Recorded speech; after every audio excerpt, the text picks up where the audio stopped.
Good morning and welcome. I'm Andy and you're watching Camera Cravings. Today, exciting times, another 360 camera announcement.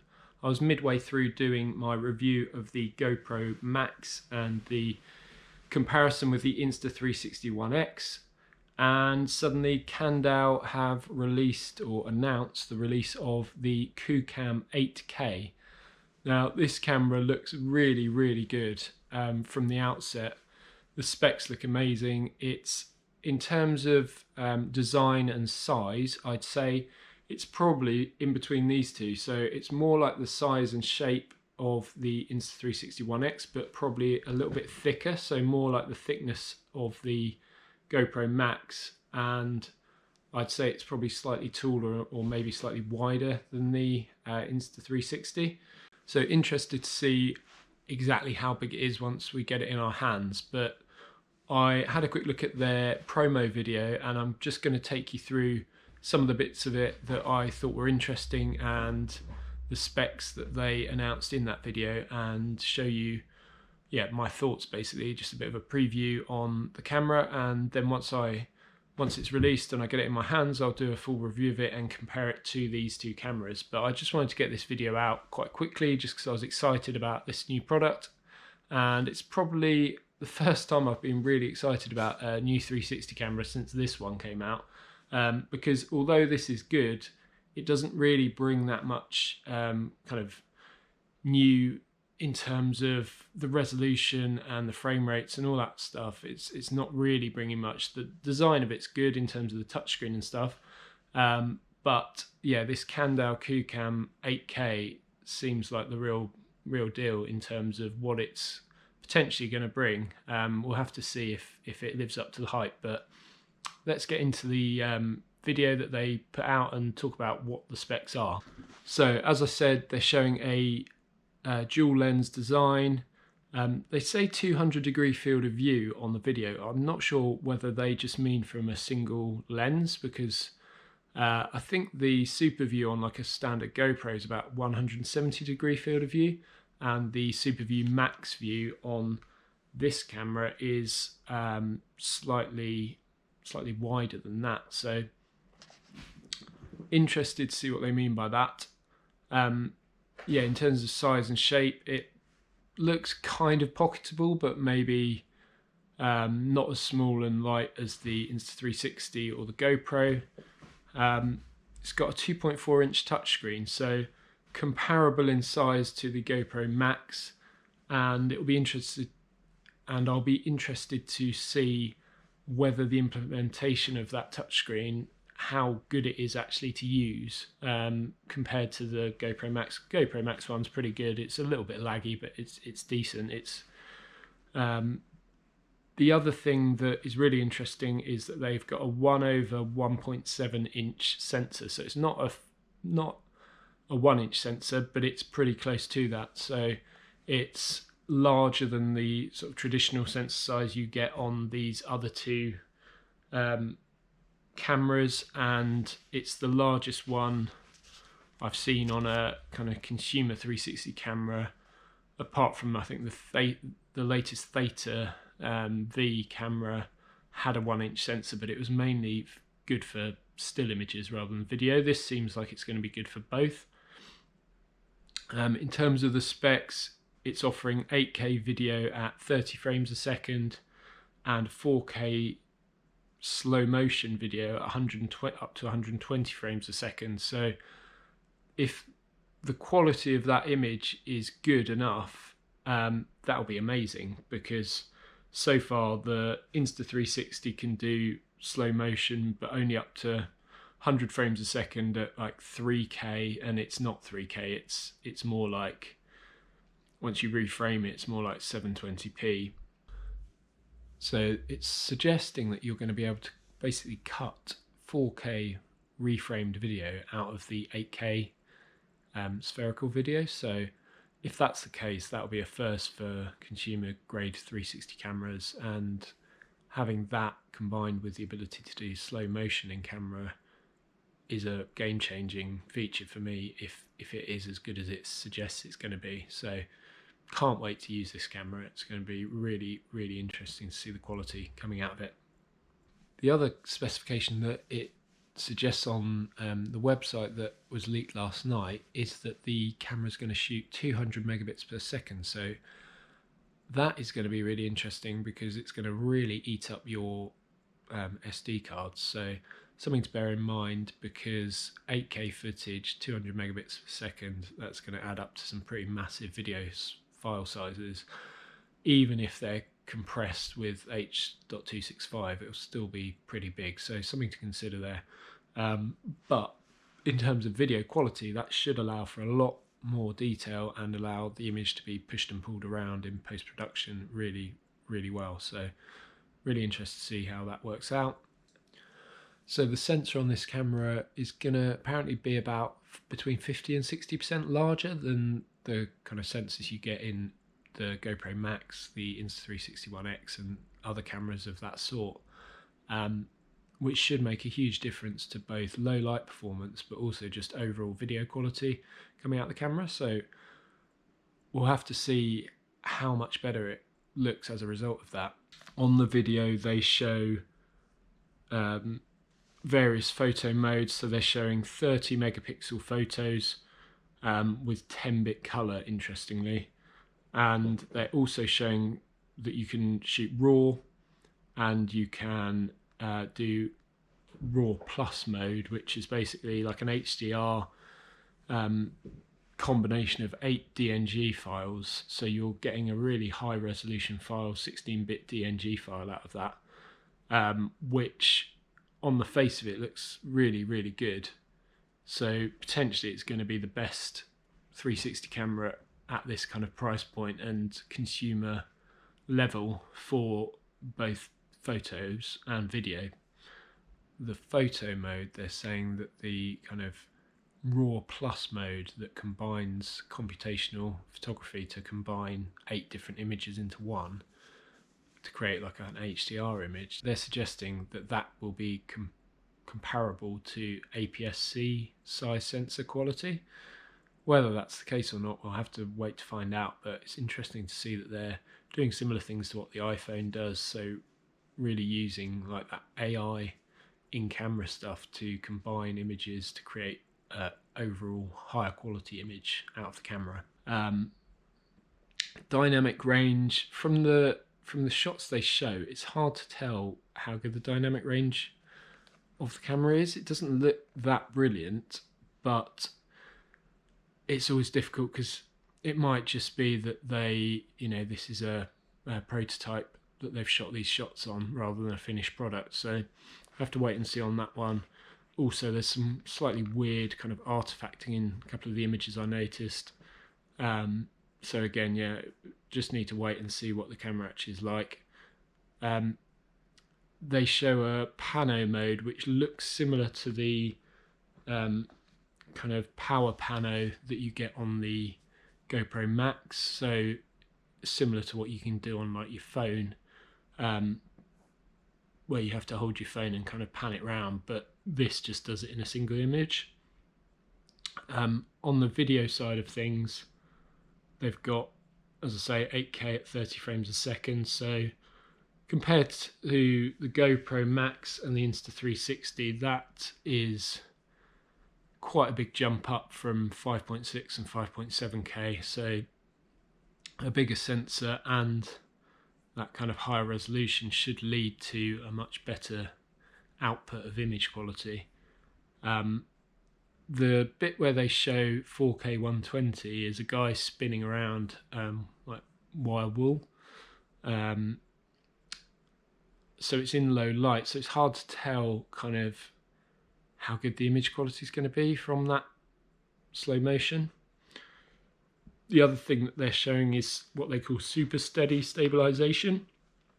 This looks very similar in terms of how it's done to the existing stabilization on both the GoPro and the Insta360 One X. So again, look forward to testing that out.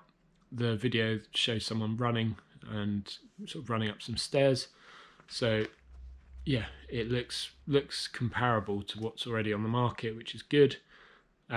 The other thing that I've noticed is they have, it looks like 3 buttons on the camera, one of which is an FN sort of shortcut button, which it's saying you can switch between the modes on the camera using that button. So with sort of a single click you switch from video into photo mode and so on. They also suggest there's going to be customizable shortcuts similar to what you have on the GoPro, which all sounds really good. It seems like they're combining all the kind of best bits of the cameras that are already on the market. They show an app which looks like it may be a similar sort of thing to what's already available by other companies. And they also have what they call express wired workflow. So essentially it's similar to the Insta360 One X, where you've got a cable which connects from the camera to your phone, and that will speed up getting those high resolution 8K files across to your phone. That's another question mark for me. How good a phone do you need to deal with these files? How good will the compression on the files be? Will you need a brand new iPhone 11 Pro? Will you need particular kind of, will you need an iPhone? Will they have, I know GoPro have had real issues with getting stuff onto Android phones, and a lot of people have complained about the fact the apps and things don't work properly on Android. Again, it's really going to be interesting to see how well they implement that app and that mobile workflow. I think they're also going to have desktop software available. Again, with all these companies, they say they have all these things and then they bring them out and they're really buggy. So hopefully they've thought about it properly and not just rushed out this release before Insta360 bring out their new one. The other thing that looked really interesting was that they're, again, touting this as something you can vlog on, and they're showing accessories with a mounting system. So you've got, it looks like you've got a tripod thread on the bottom of the camera, similar to the Insta360 One X, but then you can buy a protective case for the camera. So you can buy a dive case and a separate protective kind of case, which is slimmer, both of which obviously will cost extra. Presumably they're not going to put them in the box with the camera. The Insta360 One X, you can buy a dive case for about $79 or £79, and the Venture case is about £50 or $50. I would assume they'll probably price it similar to that, and the protective case has a cold shoe mount on it to mount like a microphone, and then you can plug the microphone directly into the camera. So that suggests the audio out of the camera may not be that brilliant, so the GoPro Hero Max will probably still have the win in terms of audio, because it's got those 6 microphones, which sound really good actually, and the spatial audio coming out of that is excellent. But if you can attach an external microphone solution straight into this camera, it looks like that will be pretty good for vlogging and pretty good for stuff generally. It's showing actually a 3.5 inch audio jack on the side of the camera, so that is another first for 360 cameras. I don't think there's been a 360 camera with that previously, so that's a huge one. The last shot that they show is a time-lapse.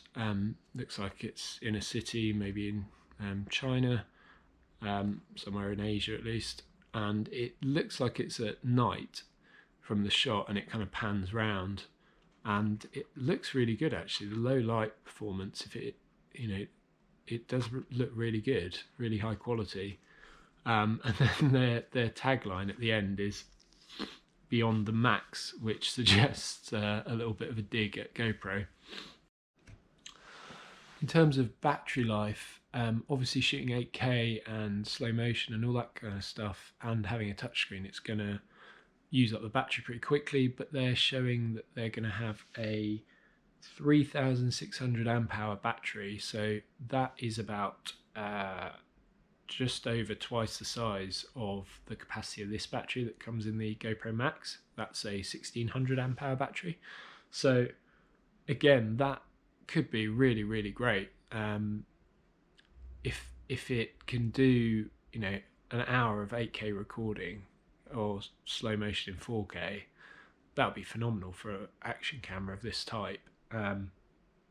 It also says on the website that it supports fast charging, and it looks like it might support wireless charging as well. So again, all these features look amazing. I'm kind of slightly worried that it won't live up to the hype that it's showing, but we'll have to wait and see.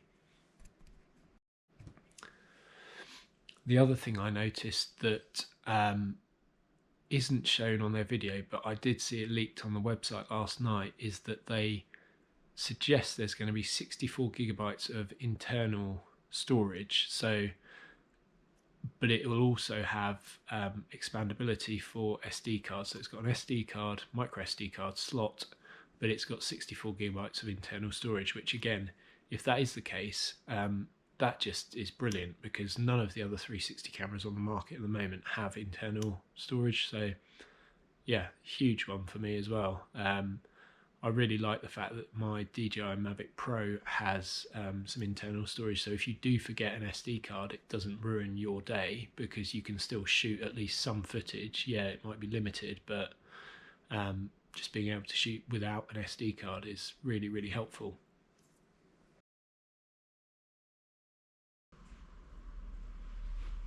Okay, so I just wanted to do a quick update to the video, because it's the following day and I've just pre-ordered the QooCam 8K and it costs £529. Not sure what the equivalent in dollars is, but it'll be a similar amount. That includes a free gift, which is the selfie stick, which usually costs £28. So they're including that for free up until the 11th of December. It doesn't seem to actually say on the website when it's going to ship, but I'm presuming that it will be within the next few weeks and probably prior to the middle of December. But yeah, I'll try and update in the description below once I know that. But yeah, there's a few other things that it's got that I just want to talk about. So it is recording in H.265 codec and it is 200 megabits per second. It's also got QooCam Professional Studio, which it suggests on the website that the QooCam Studio allows you to batch process files, so I'm assuming that means you won't be able to do that in the phone app. Finally, the last thing I wanted to say is that in the box it includes the camera, a protective holder, so like a little pouch by the looks of things, a lanyard similar to the Insta360 One X, and a lens protective cover as well. So they look like they're including everything that both Insta360 and GoPro include with their cameras, but kind of combining the two. They've also included USB-C cables, USB-C to USB-C-A, USB-C to Lightning, so basically all the cables you'd need for any phone pretty much. And yeah, it looks a really, really good package. The fact they're including that 360 selfie stick, which is 1.5 meters, and that also comes with like a little mini tripod and a phone mount that clips onto it, which, you know, that's really good. Really impressed with that, and yeah, really, really excited by this camera. Look forward to receiving it.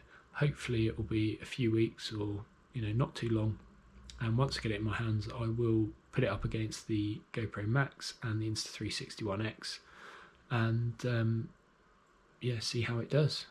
If you have been watching, thank you for tuning in. If you could like this video and subscribe, that would be much appreciated, and I will look forward to seeing you in the next video.